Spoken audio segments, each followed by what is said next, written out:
This episode was created with the support of Free FM, Hamilton, New Zealand's community access media organisation. Visit us at freefm.org.nz.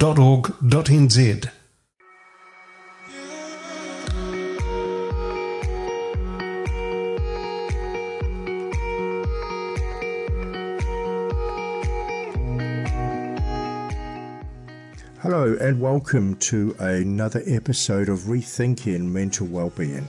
This is our community podcast where we can talk about everything related to depression and anxiety. So my name is Andre and I want to thank you for being with me over the next half an hour as we share the space of lived experience where we can talk about how to live the best version of our authentic life. So, if you're ready, then I'm ready. Welcome to the podcast.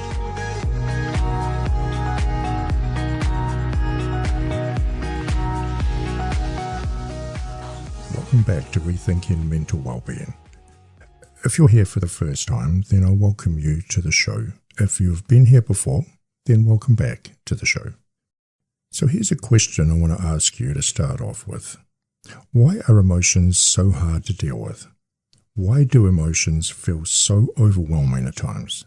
Why do they seem so unpredictable, rushing into our life like unwelcomed intruders, unwelcomed visitors, disrupting our sense of harmony? Why do we even have emotions? What purpose do they serve? And why do some of them feel so difficult, so consuming when we experience them? So in today's episode, we're diving into the topic of emotions, but in particular, their purpose, their influence, and their undeniable presence in our life. If you really think about it, emotions are like these unexpected visitors, arriving unannounced and often unwelcomed and settling into our minds and our lives without invitation. They whisper in our ear or they yell straight to our face. They either colour our thoughts with vivid colours or they grayscale everything in our world.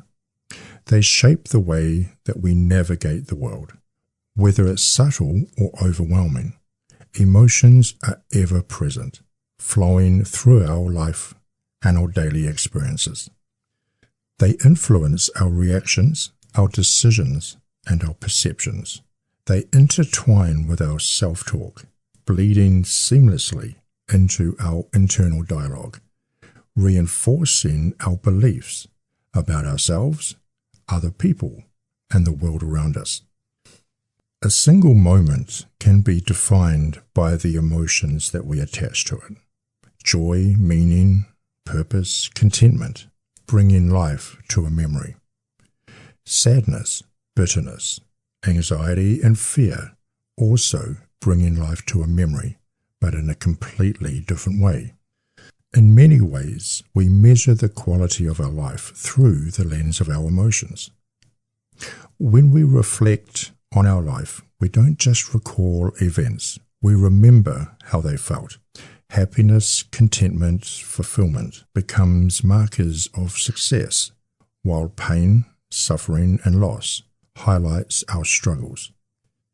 This emotional perspective is deeply ingrained in our human experience. So why do emotions hold such power over us? One reason is because they are directly tied to our fundamental human needs, those intrinsic desires that drive our actions, shape our relationships, and give meaning to our experiences. These human needs that we have are essential for us. We have the need, for instance, to connect. We are wired for relationships, whether through deep relationships or friendships like family bonds, or even through brief moments of understanding with a stranger. Connection fuels our sense of belonging, and when this need is met, we feel loved and valued. When it's lacking, we experience loneliness, isolation, and separation. We also have a need to feel significant. We all want to matter. We seek validation, respect, and acknowledgement from those around us. So a sense of significance gives us confidence, while the absence of it can lead to feelings of worthlessness and self-doubt. We also have a need for meaning and purpose. Life feels a lot richer and deeper with more substance in it when we know that we are a part of something greater. So whether through our work, relationships, creative pursuits, or even acts of service, purpose provides direction and fulfillment. And when we lack it, we may feel lost or unsure of our direction. We have a need for safety. Both physical and emotional safety are essential for well-being. And when we feel secure, whether in our homes, in relationships, or in our environments, we can thrive. However, uncertainty and fear can trigger things like anxiety and stress that keeps us in a state of hypervigilance. We also have a need to contribute to the world around us, giving to others, sharing our gifts, and making a difference, installing a sense of fulfillment within us. This need to contribute fosters gratitude and deepens our connections with humanity. Without it, life can feel stagnant and self-centered. We also have a need for variety. So while routine can feel comfortable, novelty brings excitement. Too much predictability can lead us to boredom, while too much chaos can cause stress. And this need for variety is very subjective to you personally. We also have a need for certainty, and at the same time as our need for variety, we need stability, knowing that our basic needs will be met, that we have security in our relationships, in our finances, and in our future. And this gives us a sense of peace, a peace of mind. And when this certainty is threatened, we may feel anxious or fearful. We also have a need for growth. Stagnation leads to frustration, while progress fulfills satisfaction. So whether intellectually, emotionally, or spiritually, we are driven to evolve. Growth fosters confidence and resilience, while in its absence can leave us feeling stuck.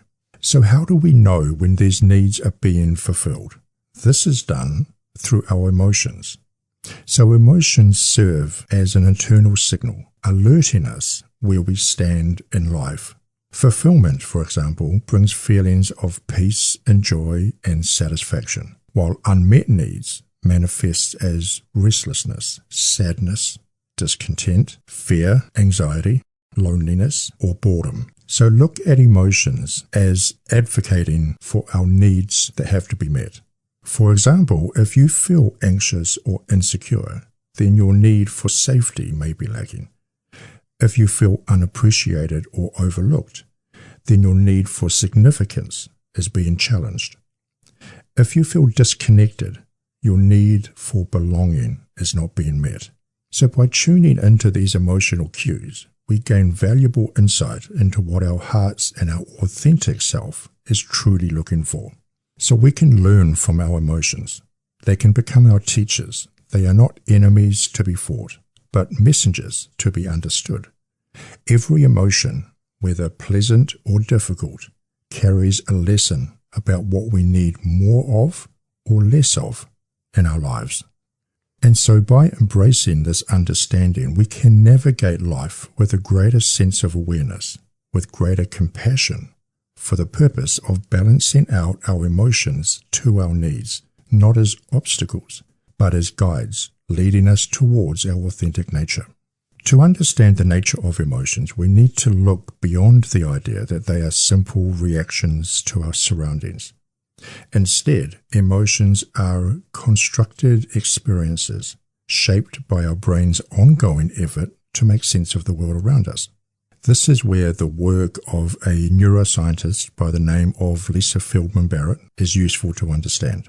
Her decades of research reveals that emotions are not hardwired responses, but dynamic predictions created by our brain in real time based on our past experiences, our body sensations, and our external stimuli. Our brain is not merely reacting to the world. It is constantly predicting what is going to happen next.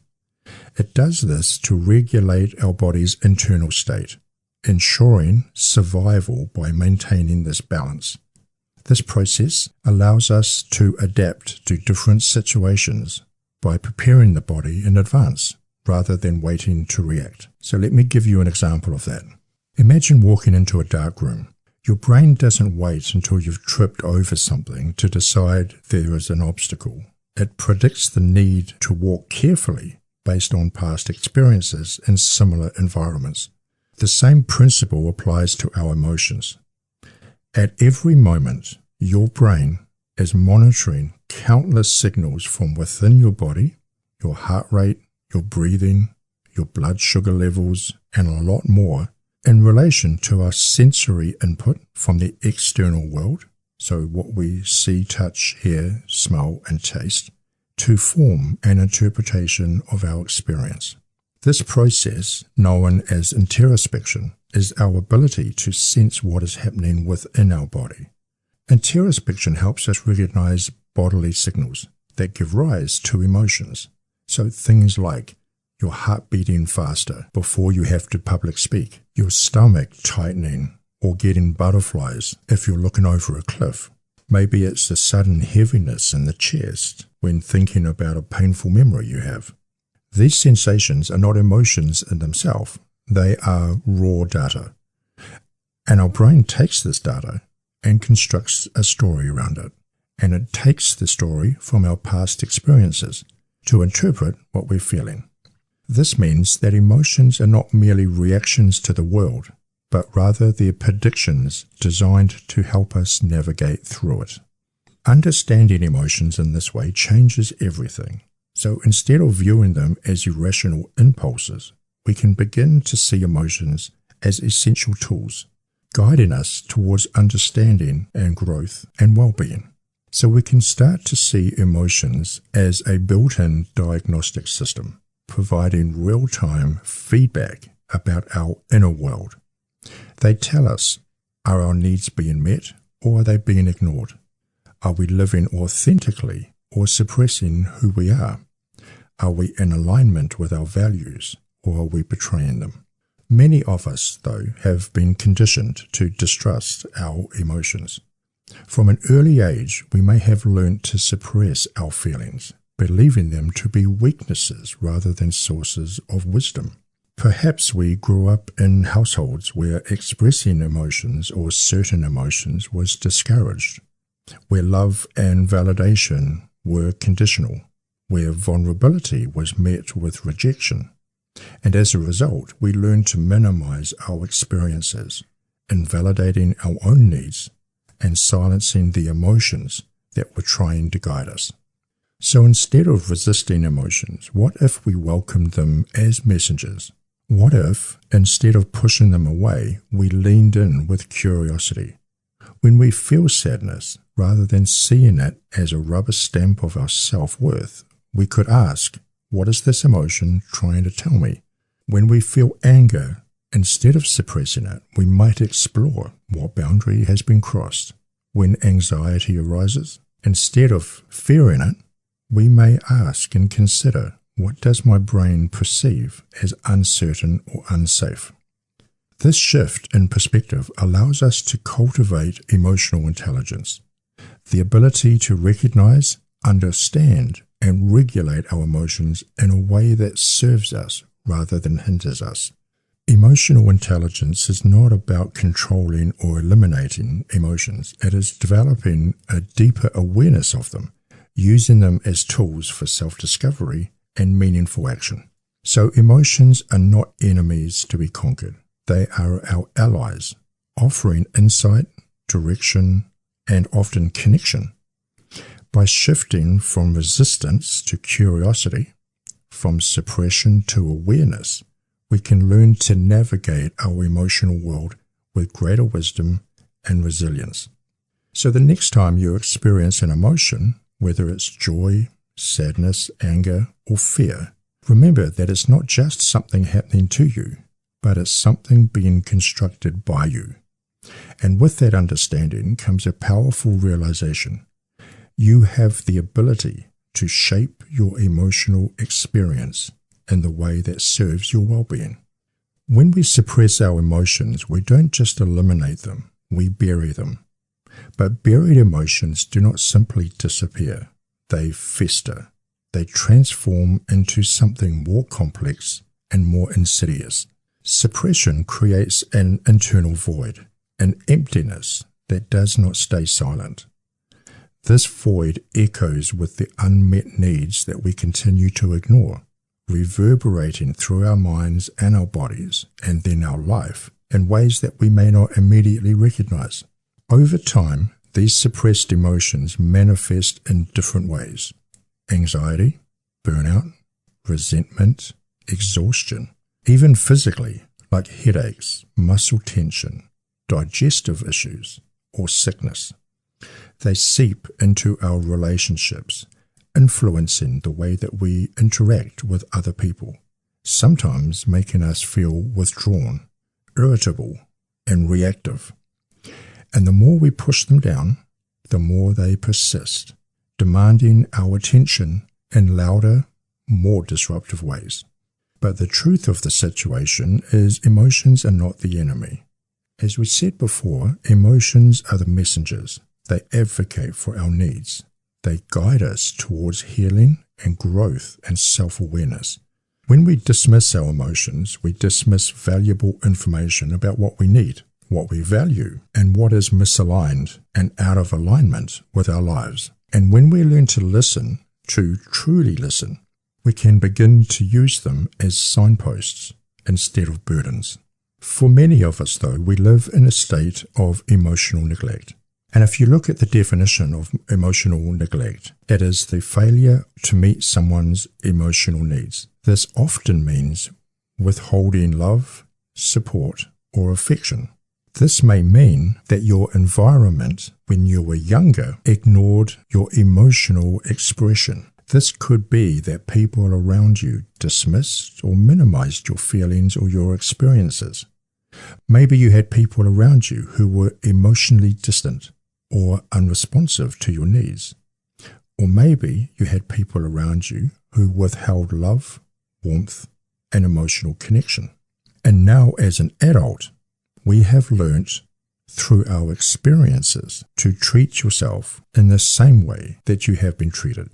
So maybe as an adult, we now use the copy and paste template from our childhood that we now superimpose as a template that the adult version of ourself treats your true self in the same way that you were treated, ignoring your own needs, dismissing and minimizing your own experiences or feelings, being emotionally distant from your authentic self, even withholding love, warmth, or connection, or even compassion from yourself. And we learn to suppress, to project, to dismiss, to invalidate, minimize, and isolate, because that's what we were shown. So that's what we show ourselves. But the problem with that is that now we live in this echo chamber, this void, a space where we do not dare enter, a gap where the only noise that we hear are the echoes of our needs not being met. And as we learn to suppress, minimize, invalidate, and dismiss all of the emotions that are trying to advocate for us, but for many of us, we have learned the lesson shown to us that emotions are bad, therefore we are bad for feeling them.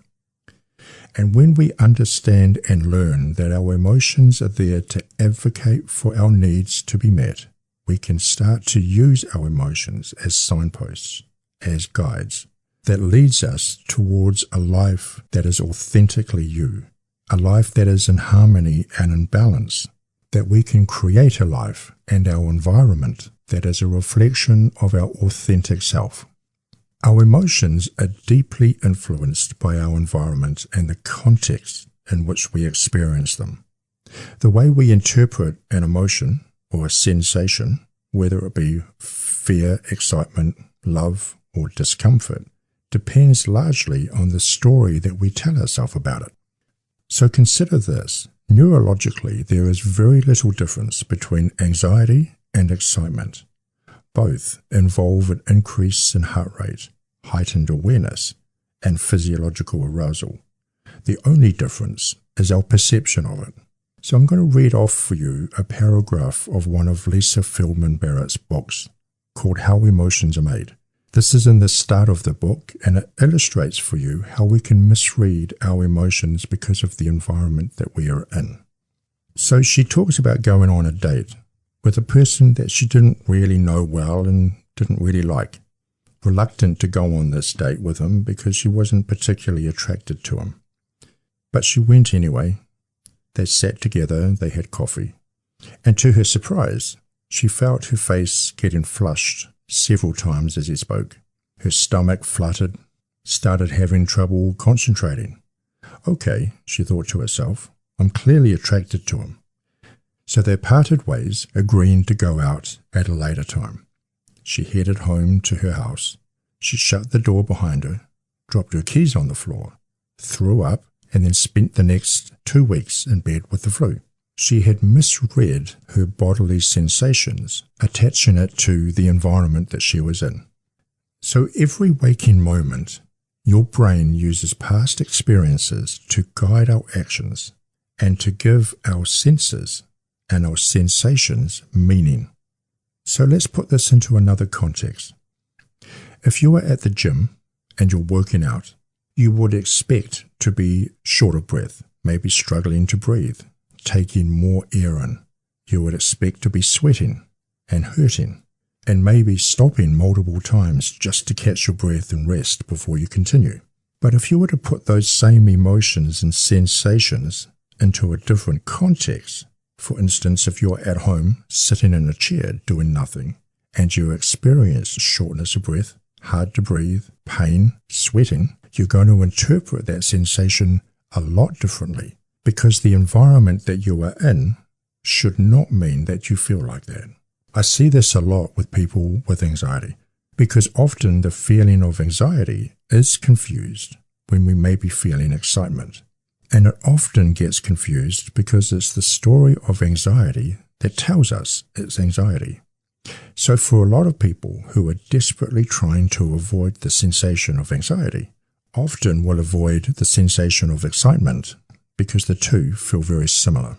Our culture places quite a heavy emphasis on avoiding discomfort, leading us to see any sense of heightened emotions as a warning sign rather than a potential growth opportunity. There's a beautiful quote that says, "Not all storms are chaotic. Some storms come to clear the path." So if we shift our perspective, we can start to see anxiety as a signal rather than a threat. Instead of thinking, this feeling means something is wrong, we can reframe that. This feeling means something important is happening. So by changing the narrative, we allow our emotions to work with us rather than against us. We grant ourselves the freedom to experience life more fully, without the burden of avoidance and fear. Some emotions are so overwhelming, so painful, that we do everything in our power to avoid them. This avoidance can shape our entire lives, determining the jobs that we take, the relationships we have, and even the risks we take or not take. In psychology, this is known as defense mechanisms, the strategies we develop to protect ourselves from emotional pain. And while these mechanisms serve a temporary purpose, they do become problematic when they distract and dictate our entire way of being. So we cannot run from emotions forever. When we suppress them, we do not eliminate them. We simply delay the healing. And in that delay, the pain lingers, growing heavy over time. We live in a world that values productivity over presence, appearance over authenticity. From a young age, we are taught to suppress our emotions, to, quote, stay strong, unquote, to apologize for our tears. But true strength is not found in suppression. It is found in allowing ourselves to feel. To feel deeply is not a weakness. It is a gift. It means that we are alive. It means that we are connected to our inner world. And true resilience is not about avoiding pain. It is about moving through it with awareness and self-compassion. So next time you feel sadness, anger, fear, instead of pushing it away, pause, listen. What is it trying to tell you? What unmet need is it revealing? And when we learn to see emotions as tools rather than burdens, we unlock the potential to solve problems, to protect ourselves, to move towards what we need, to deepen our connections, to appreciate life more, and to live more authentically. You are not your emotions. You are the one experiencing them. You are not your thoughts. You are the thinker of your thoughts. You are not your feelings. You are the one experiencing them. When we shift from identifying with our emotions to understanding them as temporary visitors trying to help us, we can start to reclaim our power. Emotions exist to serve us, to guide us, to bring us home to ourselves. So the key is not to fear them, but to embrace them fully, openly, and without shame, because to feel is to be human.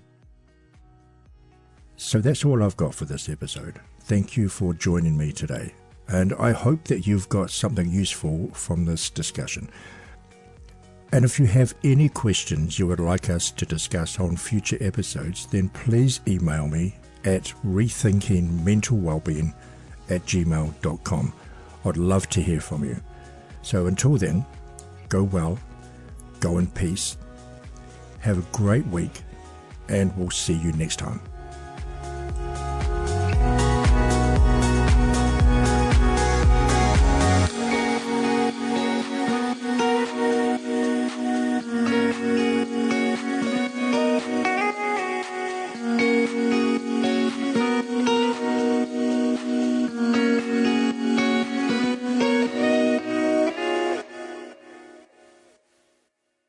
This Free FM podcast was brought to you with support from New Zealand On Air.